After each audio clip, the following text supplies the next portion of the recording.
Hello everyone, I hope I have caught you well. I'm craving pasta, and bear in mind, this is my first ever video, so I apologize if my commentary is a little bit kind of bad, but hopefully as I make more videos, it will progress. Let's get into the discussion of this video. Plagued Moth.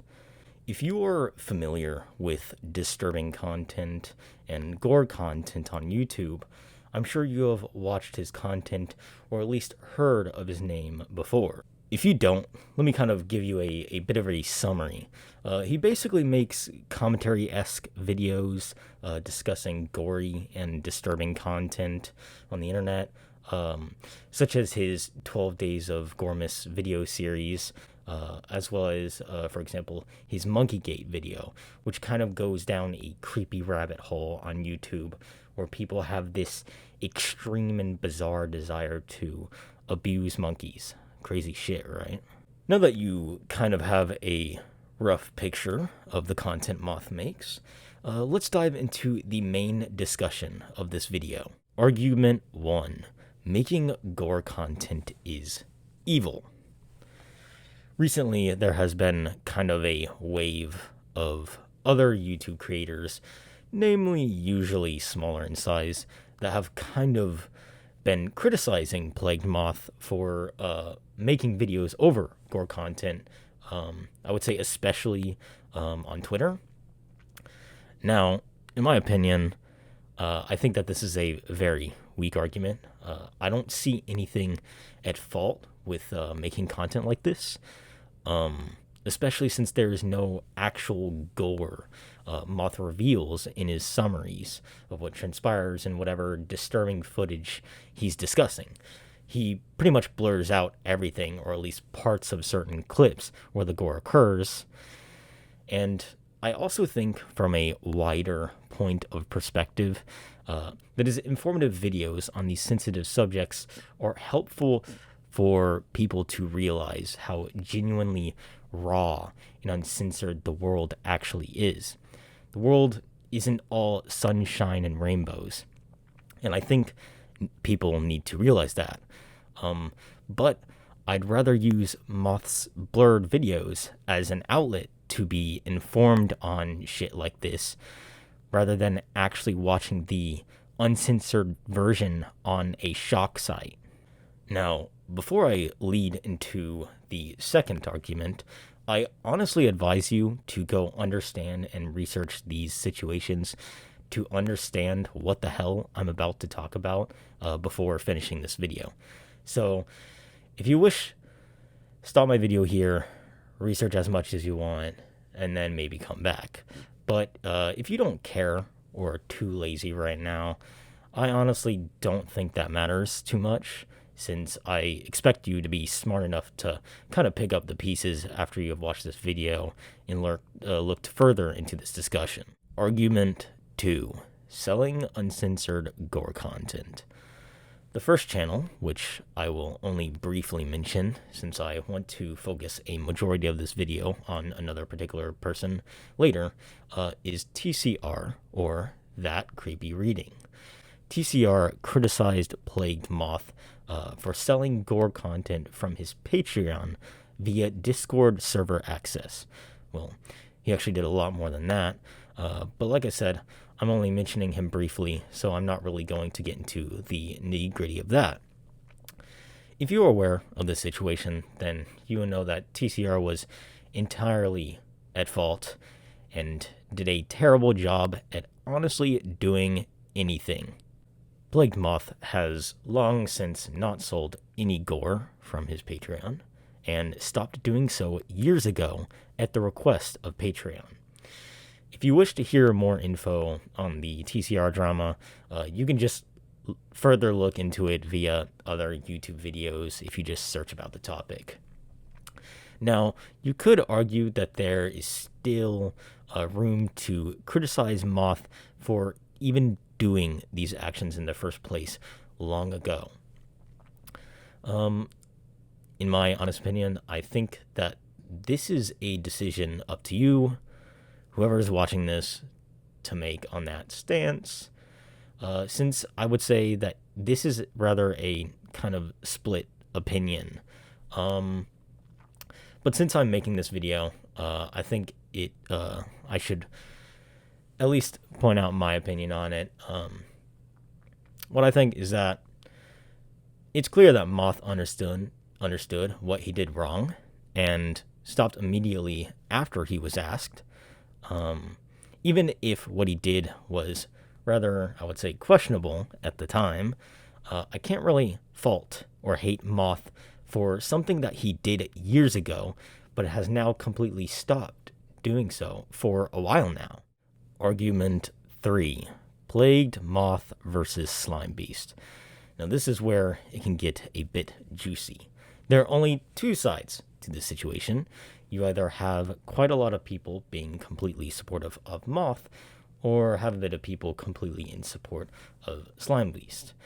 I would rather say that there is a obvious larger quantity of people being in support of Moth for obvious reasons with his larger audience compared to Slimebeast's smaller audience. But regardless, there appears to be, at least what I have seen, only two sides you can take if you don't wish to be crucified to a cross like our Lord and Savior Jesus Christ. However, I would say that I have a pretty niche and, I guess, different stance on this situation, and I'm going to try to be as unbiased towards Moth and Slime as I can. The only way I'm going to be biased is being biased for myself, so please, if you are biased towards a specific creator in this situation in any way, please don't jump and trample me in a dark alleyway. I'm just trying to create a subjective point of view. Now, let's begin. Both creators in this situation handled this shit like absolute ass, starting with Slimebeast. Slimebeast made a video proposing that Moth had watched or has access to Daisy's destruction. If you don't know what Daisy's destruction is, good for you. You probably shouldn't look up what it's even about. Slime claims that since Moth has provided some clips or like graphic intro clips that were included in the Daisy's Destruction video, that he must have complete access to the entire full Daisy's Destruction video. This is a dumb argument, and honestly, it's just kind of hearsay in general.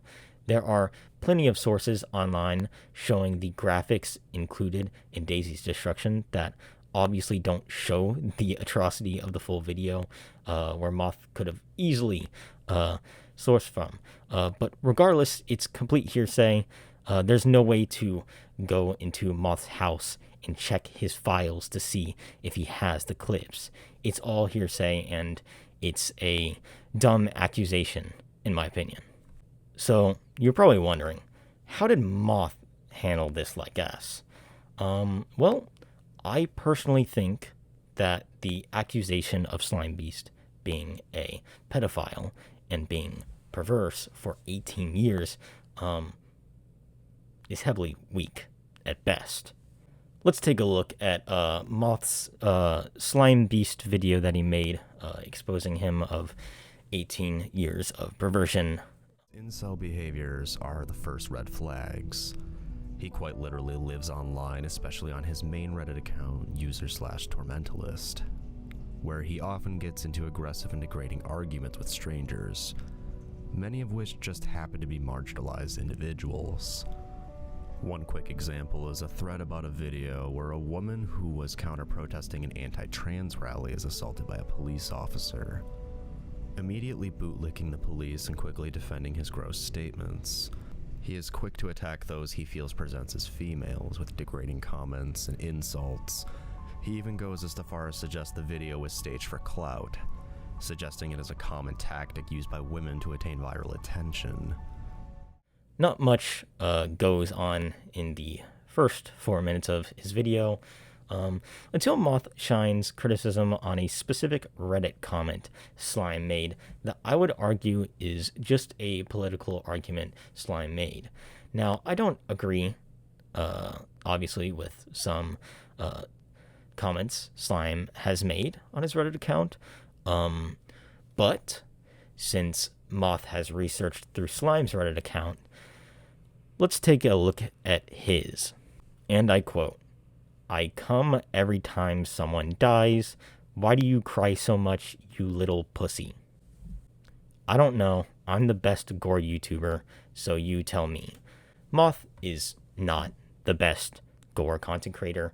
There are several people who make better Gore content than him. I would argue that Disturbed Reality, Wendigoon, and several other channels people can find are much better Gore content creators than Moth is. Although I do find Moth's content itself pretty enjoyable to watch. I literally don't care, hypocrite, lol. Just made 10K. What are you doing? I am, though. These people died for every penny. Blah ha ha ha ha ha ha. Now, Moth, I don't care if you were replying to hate comments. I don't care if you are joking or were trying to cope what these haters were arguing for. You should have ignored them. You have a much larger audience, and the general public agrees that they don't give a shit that you make Gore content. I don't give a shit that you make Gore content. I enjoy watching the content that you make. But these Reddit comments you made are not a good look. If you were joking, I don't think this is necessarily a genre where it's okay to make jokes like this. It's obvious that you don't mean what you said, but it's kind of disappointing and doesn't look any better than some of the Reddit comments Slime made that you are criticizing in this video. It's hypocritical. This segment, I'm going to read verbatim Wolf's posts from the lolcow forums, an image board similar to 4chan but with closer similarities to the intentions of Kiwi Farms. In these posts, he details how he began to stalk Mr. Creepypasta, his alleged ex, and trying to form a story that she was forced to have an abortion. He also grew obsessed with Mr. Creepypasta's wife, posting violent and degrading sexual things. I will warn you, this next segment is very graphic in description. And Anon asks, gonna need to see receipts of the cheating story. That's really fucked. Now, regarding Moth's accusation of Slime's posts from the lolcow forums, in no way did he provide evidence or verification that this anonymous user appearing in the shown forum thread is Slime. Are we just supposed to assume that it's him? If Moth doesn't have evidence and can't provide evidence revealing that the anonymous user was Slime, I have no reason or lead to believe that that was him. I'm not going to blindly follow what Moth said without evidence and follow it. I can't do anything to believe it if that evidence is left out. Including falsely filing a copyright strike on her channel, claiming she took it directly from his channel, and he made an immediate video gloating about it and admitting he made transphobic comments calling her a man. I don't really have much of a comment to say on this copyright situation Slime did. Slime is absolutely at fault here, and the copyright system should never be used to protect someone's reputation. I think this is a complete asshole move, even if it was a legal or rightful copyright claim.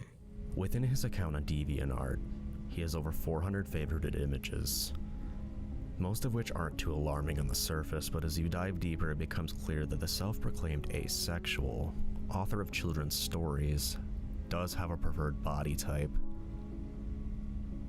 Wolf would try to refute these claims on a voice call with me, claiming the child in the art has pubic hair, so she's not a child, and even posing an argument that she's not human and that the artist is 18 plus.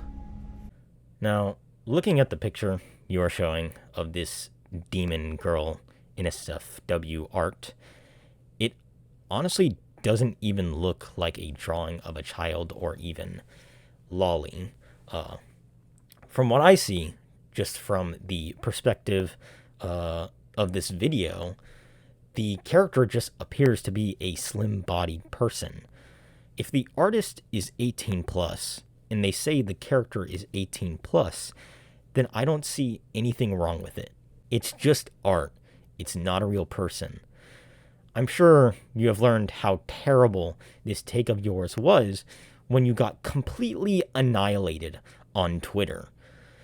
Is it most certainly weird? Yes, absolutely. That shit definitely looks weird. Is it pedophilia in any way? No, absolutely not. To make matters worse, there's also a photo of a real girl who appears very young.